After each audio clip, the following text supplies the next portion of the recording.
कैलाशपति शिव शंकर, तुम हो भोले दया के सागर।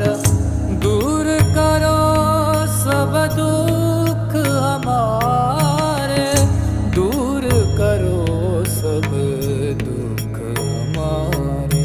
शंभो शंकर नमः शिवाय, गिरिजा शंकर नमः शिवाय। आदिदेव तुम नमः